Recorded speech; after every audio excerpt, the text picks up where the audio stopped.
There's a new saying in Crimea: if you love your vehicle, you push it before you end up stranded on the side of the road. More on this in the Situation Report 17, June 17, 2026. We are now in the 5th year, and this is day 115 since the start of the full-scale invasion. Welcome to the Situation Report. In today's report, we will take a look at the extent of the fuel crisis. We will also visit a section of the front that we haven't observed for quite some time, but which is becoming interesting again now. And what we will also look at, of course, are the findings from the recent G7 summit, especially those that have turned out to be positive for Ukraine. For weeks, Russian channels have been spreading the story that after Konstantinivka, Liman is now also on the verge of falling. Some even claim that Russian infiltration squads have already permanently established themselves in the city, and that the Ukrainian defense is on the verge of total collapse. But if you take a closer look, a different picture emerges. We've already looked at and discussed Konstantinivka in detail in the last reports, but the situation is different in Liman. The crucial difference compared to Konstantinivka is that the defense of Liman is still working quite well so far. The Russians regularly try to infiltrate the city with small reconnaissance and sabotage groups, as the occasional hastily recorded flag sightings also show. But so far they haven't been able to establish a permanent foothold. And there's a simple reason for that.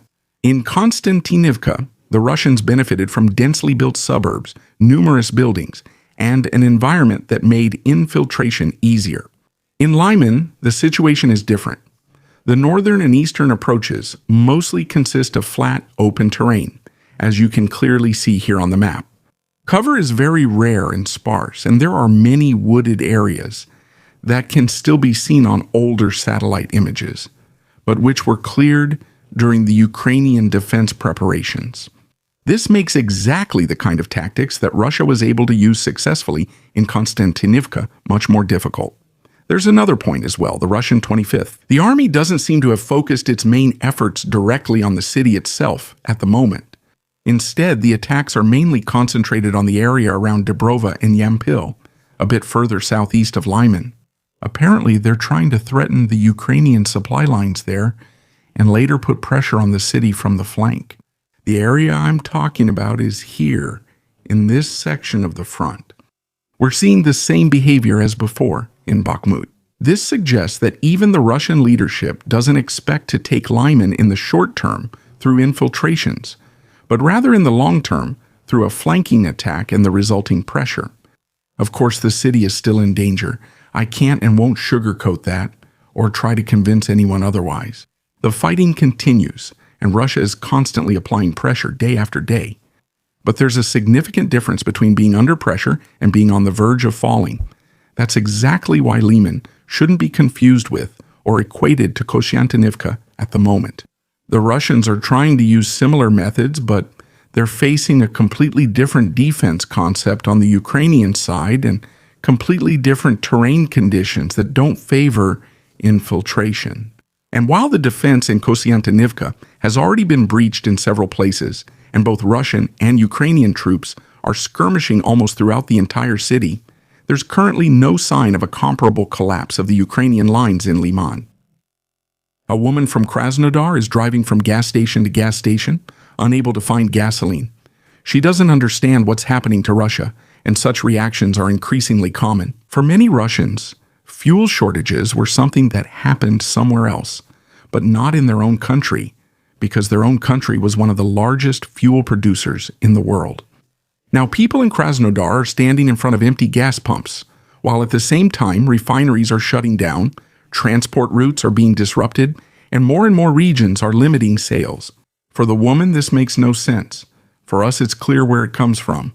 Russia has plenty of oil. The problem is turning it into gasoline and getting it to where it's needed without a Ukrainian drone blowing up the tanker truck or the refinery it comes from. A woman from Moscow is now publicly asking what's actually going on in the capital.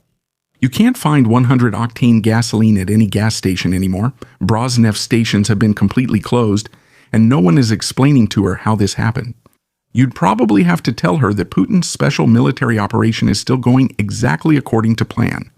Joking aside, Let me show you the answer to the question.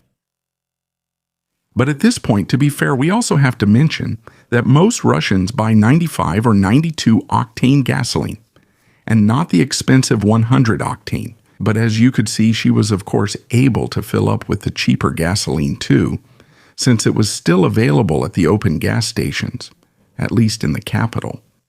This man here shows us that Tatneft, one of the largest oil companies in the country, has limited the sale of gasoline and diesel at its gas stations. Each vehicle is only allowed 20 liters of gasoline and 40 liters of diesel. Affected areas include Moscow, St. Petersburg, Tatarstan, as well as the regions of Samara, Ulyanovsk, Orenburg, Nizhny Novgorod, and Voronezh. But the situation is different in Crimea because their people now have to push their cars to the gas station, because anyone who has to wait for hours in traffic jams at the Sevastopol gas stations uses up the remaining fuel just getting to the pump. So turn off the engine, put it in neutral, and push. The Mariupol-Donetsk road continues to be the target of many Russian attacks. The intensity has, for example, decreased in recent days, but we are still seeing daily attacks on one of the most important supply roads on the Russian side. A Russian channel close to the former Wagner camp is currently making serious accusations against its own army leadership. The tone is strongly reminiscent of the times of Prigozhin, who repeatedly drew public attention to corruption, embellished situation reports, and incompetence within the Russian army. According to the report, an inspection by the Russian Ministry of Defense in May 2026 is said to have checked the units of the Eastern Group and uncovered significant deficiencies. The author claims that commanders regularly provide the general staff with false reports of success. Allegedly captured positions and territorial gains were reported, even though the positions could never be held permanently. That means if a Russian soldier was only briefly nearby and then withdrew or died there, was killed in action, they still marked and reported it as a territorial gain. The 29th Army is mentioned as an example. Successes there were said to have been systematically exaggerated.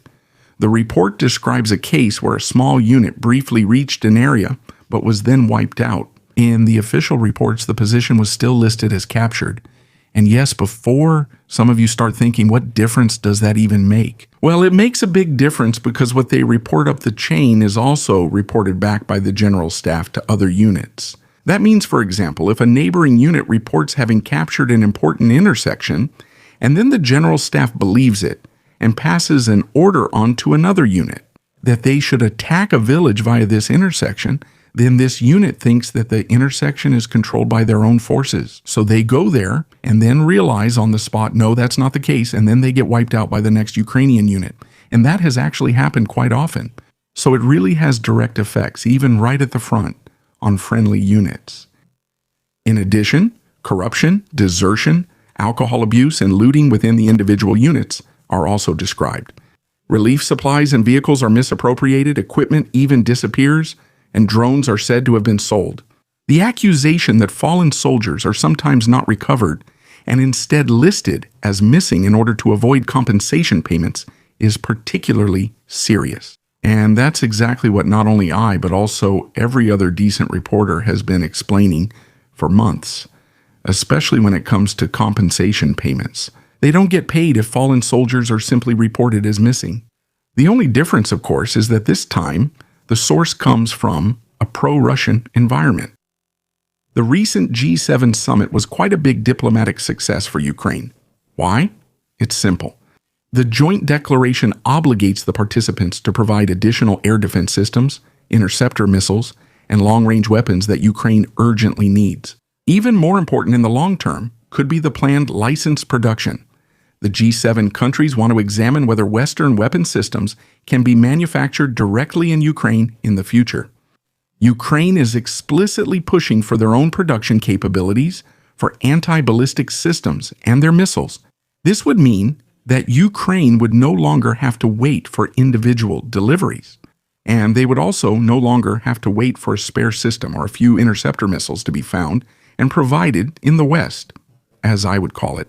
It could gradually integrate its defense industry into Western arms production. There is also some movement regarding economic pressure on Russia because the G7 announced tougher measures against the Russian oil and gas sector. We can't yet speak of a complete reinstatement of all sanctions, but the political course is clearly moving toward higher costs for Moscow's war economy. At the same time, the first formal negotiation cluster for Ukraine's EU accession was opened. This involves the rule of law, democratic institutions, administrative reforms, and economic criteria. Although all of this sounds rather dry, it is the first concrete work stream on the path to membership. Even Trump stated after his conversation with Zelensky that Russia is not winning this war and Putin needs to make a deal. A few months ago, such a united stance at the G7 summit would have been anything but a given. The Ukrainian successes on certain sections of the front and the increasing range of their weapons are not only changing the military situation, they are also improving Kyiv's position with its partners. No one likes to invest in a country they've already written off. The G7 declaration, on the other hand, treats Ukraine as a country with new military momentum and a long-term future within the West. Thank you to all subscribers, channel members, and the group. Special thanks to Lieutenant Colonel Renica, Silla, Dietrich, Freddie, and Meyerhofer. Subscribe, like, and comment. See you in the next report.